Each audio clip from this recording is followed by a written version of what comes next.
Hello everyone, कैसे हैं आप लोग। आई होप आप लोग ठीक होंगे।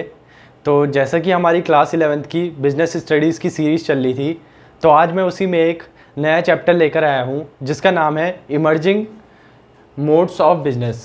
तो क्या होता है ये इमर्जिंग मोड्स ऑफ बिज़नेस और इसमें क्या क्या चीज़ें होती हैं, इन्हें हम समझेंगे बहुत ही आसान तरीके से। और आप लोगों को अगर क्लास 11th की और भी बिज़नेस स्टडीज़ के पुराने चैप्टर पढ़ने हो तो आप मेरे चैनल में जाके देख सकते हैं, वहाँ आपको पुराने सारे चैप्टर कंप्लीट मिलेंगे और बहुत इजी तरीके से मैंने समझाने की कोशिश की है। तो आइए इसे भी शुरू करते हैं और समझते हैं आसान तरीके से। तो क्या होता है ये इमर्जिंग मोड्स ऑफ बिजनेस। तो emerging modes of business are new ways of conducting business using the internet and digital technology. तो आजकल इंटरनेट और डिजिटल टेक्नोलॉजी का ज़माना है, तो इन दोनों को यूज़ करके बिज़नेस को हम कैसे कर सकते हैं, उसी को हम लोग बोलते हैं emerging modes of business. Emerging modes of business are new ways of conducting business, मतलब नए तरीके बिजनेस को कंडक्ट करने के, किसकी मदद से, by using the internet and digital technology. तो डिजिटल टेक्नोलॉजी और इंटरनेट की मदद से जो हम नए तरीके से बिजनेस को कर सकते हैं उसी को हम लोग बोलते हैं इमर्जिंग मोड्स ऑफ बिजनेस। तो इसमें देखते हैं ई बिजनेस क्या होता है। ई बिजनेस बेसिकली होता है electronic business. It means carrying out business activities through the internet and electronic networks. इसका मतलब ये होता है कि जो भी हमारी बिजनेस एक्टिविटी है उसको ऑफलाइन ना करके ऑनलाइन करना, मतलब थ्रू इंटरनेट उसे यूज़ करना। तो बिजनेस एक्टिविटी को इंटरनेट और इलेक्ट्रॉनिक डिवाइस से यूज़ करना। तो इसके फ़ीचर क्या क्या होते हैं। Feature of E business uses the internet. सबसे पहला क्या कि ये इंटरनेट का यूज़ करता है, ये सबको पता है। Fast and convenient. अब ये फास्ट एंड कन्वीनियंट है। कैसे फास्ट एंड कन्वीनियंट है, क्योंकि आप घर बैठे बैठे ही अपना बिजनेस चला सकते हो और पूरे ग्लोबली फैला सकते हो उसको, क्योंकि इसमें आपको कहीं जाना तो है नहीं, बस ऑनलाइन चीज़ें दिखानी है, ऑनलाइन ऐप में रजिस्टर करना है, उसके थ्रू आप अपना बिजनेस कर सकते हैं। तो ये फास्ट एंड कन्वीनियंट है। अवेलेबल 24/7, मतलब कि ये 2400 घंटे अवेलेबल रहता है। आप कभी भी इससे शॉपिंग कर सकते हैं या अपना बिजनेस कभी भी रन कर सकते हैं। ग्लोबल रीच, इसमें ग्लोबल रीच रहती है, मतलब कि आप पूरे वर्ल्ड के साथ कनेक्ट कर सकते हो, क्योंकि इसमें सब पूरे वर्ल्ड के मार्केट में सारे कस्टमर और सेलर रहते हैं।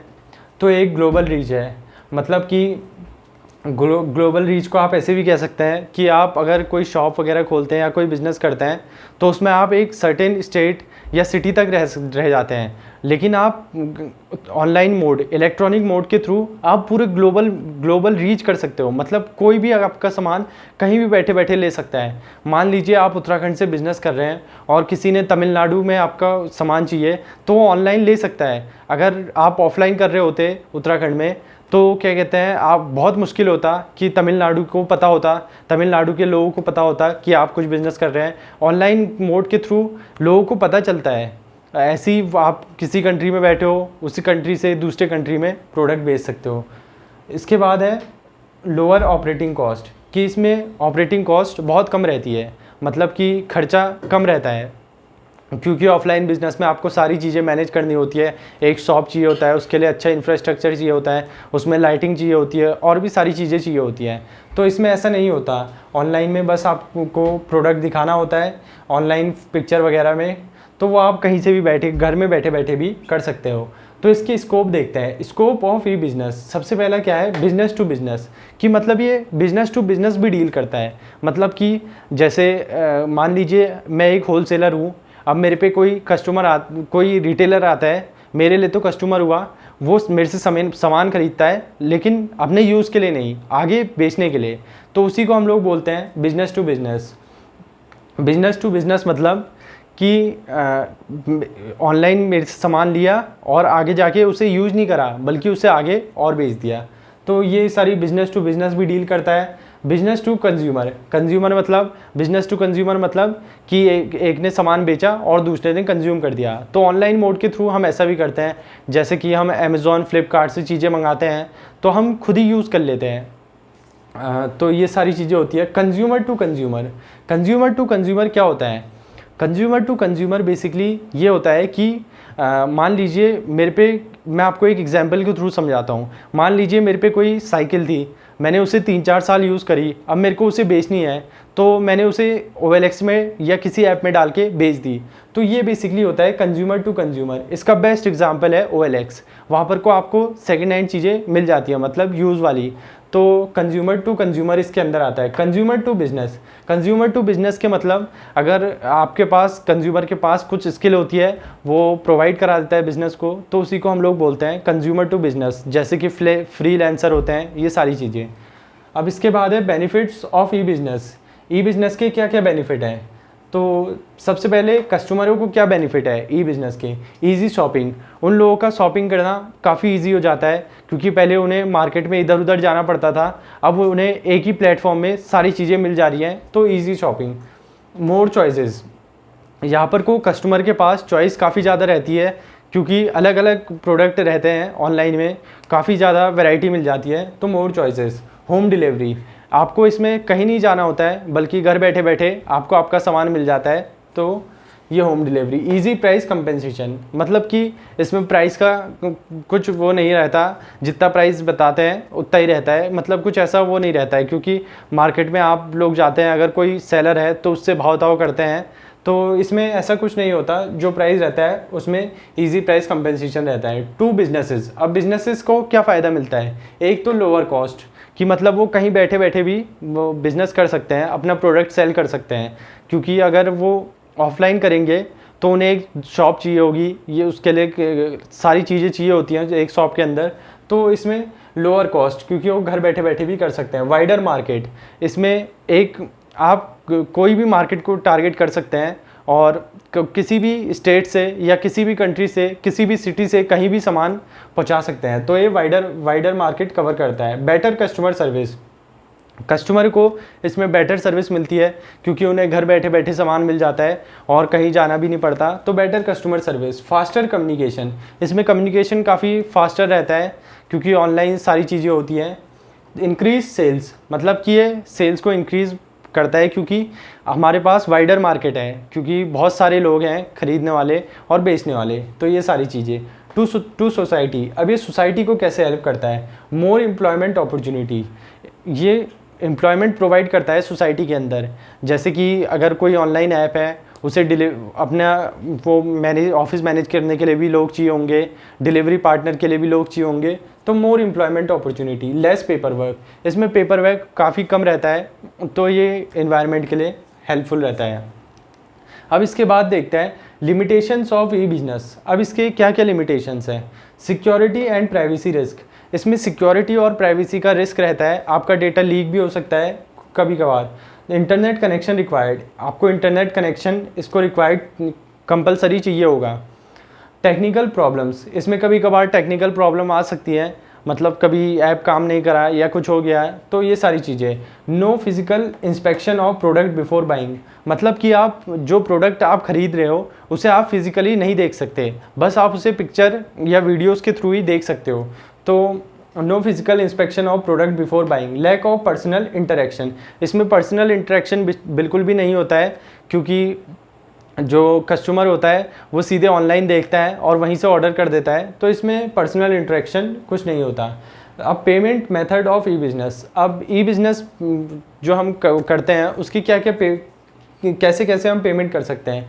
एक तो through credit card, through debit card, net banking होता है, यूपीआई हो गया आपका, गूगल पे, पेटीएम वगैरह, मोबाइल वॉलेट रहता है ऑनलाइन करेंसी वाला, cash on delivery, cash on delivery मतलब सामान मिलते ही पैसा देना। तो ये सारी चीज़ें रहती हैं payment method of E business. Credit card, debit card, net banking, UPI, mobile wallet और कैश ऑन डिलीवरी। अब देखते हैं हम इसमें एक नया कॉन्सेप्ट जिसका नाम है आउटसोर्सिंग। आउटसोर्सिंग बेसिकली क्या होता है? तो ये है, it means hiring another company और individual to perform certain business activities instead of doing them in house. मतलब कि इसमें एक कंपनी क्या करती है, या तो एक दूसरी कंपनी या कोई इंडिविजुअल को हायर कर लेती है कुछ स्पेसिफिक काम करने के लिए। जैसे कि एग्जांपल है कस्टमर सपोर्ट, तो कस्टमर सपोर्ट जैसे कि फ्लिपकार्ट है, उसको कस्टमर सपोर्ट के लिए कोई और कंपनी हायर कर लेती है, ताकि उसका कस्टमर सपोर्ट बेटर हो सके और वो अपने कोर प्रोडक्ट पे फोकस कर सके, कोर वर्क में फोकस कर सके। अकाउंटिंग की सारी चीज़ें होती हैं, आईटी सर्विसेज, तो ये है आउटसोर्सिंग के एग्जाम्पल। तो आउटसोर्सिंग बेसिकली ये होता है कि जब कोई कंपनी एक दूसरी कंपनी या इंडिविजुअल को हायर करती है कोई स्पेसिफिक टास्क करने को, तो उसी को हम लोग आउटसोर्सिंग बोलते हैं। तो बेनिफिट्स क्या होते हैं आउटसोर्सिंग के? एक तो रिड्यूसेस कॉस्ट, ये कॉस्ट रिड्यूस करता है क्योंकि हम एक कंपनी को हायर करते हैं, हमें बस उसी को पैसा देना पड़ता है। अगर हम खुद ही अपना वो चीज़ें करें, मतलब वो काम को खुद ही करें, तो उसमें कॉस्ट ज़्यादा लगेगी क्योंकि सब चीज़ें मेंटेन करनी पड़ेगी, वर्क फोर्स रखनी पड़ेगी, तो सारी चीज़ें चाहिए होंगी। तो रिड्यूसेस कॉस्ट, सेव्स टाइम्स, ये टाइम बचाता है क्योंकि हम लोग अपनी जो कोर एक्टिविटी है उस पर ज़्यादा फोकस कर सकते हैं। एक्सेस टू एक्सपर्ट सर्विसेज, मतलब कि इसमें जो भी रहती है कंपनी जिसे हम हायर करते हैं वो एक्सपर्ट लेवल में रहती है, उनका डेली काम यही रहता है, तो हमें एक एक्सपर्ट सर्विस मिल जाती है। Allow businesses to focus on core activity, तो जो बिज़नेस है वो अपने मेन कोर वर्क में काम कर सकती है। इम्प्रूव्स एफिशिएंसी, एफिशिएंसी मतलब टाइम और कॉस्ट को सेव करना। तो ये कैसे टाइम और कॉस्ट को सेव करती है? अगर हम कोई दूसरी कंपनी रख लेंगे तो उससे क्या होगा कि जो हम इसमें टाइम लगाना था वो हमारा टाइम बच जाएगा और वो कॉस्ट भी बच जाएगी। तो इम्प्रूव्स एफिशिएंसी। अब इसके कुछ लिमिटेशंस भी होते हैं। लिमिटेशंस ऑफ आउटसोर्सिंग, क्या क्या लिमिटेशंस होते हैं? सबसे पहला है लॉस ऑफ कंट्रोल।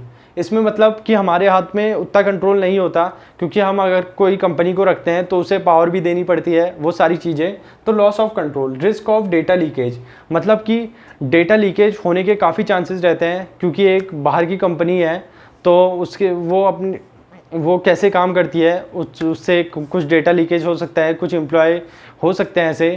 तो risk of data leakage. Dependence on external service provider, मतलब कि ये कंपनियां जो होती हैं वो एक्सटर्नल सर्विस प्रोवाइडर के ऊपर ही डिपेंडेंट हो जाती है। मान लीजिए हमने कस्टमर सर्विस के लिए कोई कंपनी रख ली और अब वो कंपनी छोड़ के जा रही है, तो अब हम लोग दूसरी कंपनी पे ही डिपेंडेंट हैं कि कस्टमर सर्विस वो ही कर सकती है। क्वालिटी इश्यूज़, क्वालिटी इशू हो सकते हैं क्योंकि कोई बाहर की कंपनी है वो इतना ज़्यादा फोकस तो करेगी नहीं, वो बस अपना काम करेगी, बाकी इतना फोकस नहीं करती है ऑर्गेनाइजेशन के अंदर। तो ये था हमारा chapter emerging modes of business. I hope आप लोगों को वीडियो अच्छी लगी हो। अगर वीडियो अच्छी लगी हो तो वीडियो को लाइक कीजिएगा, चैनल को सब्सक्राइब कीजिएगा और इसे अपने दोस्तों के साथ शेयर कीजिएगा। अगर आप लोगों को इसमें कोई टॉपिक में डाउट होता है तो कमेंट सेक्शन में ज़रूर बताइएगा। Thank you so much for watching.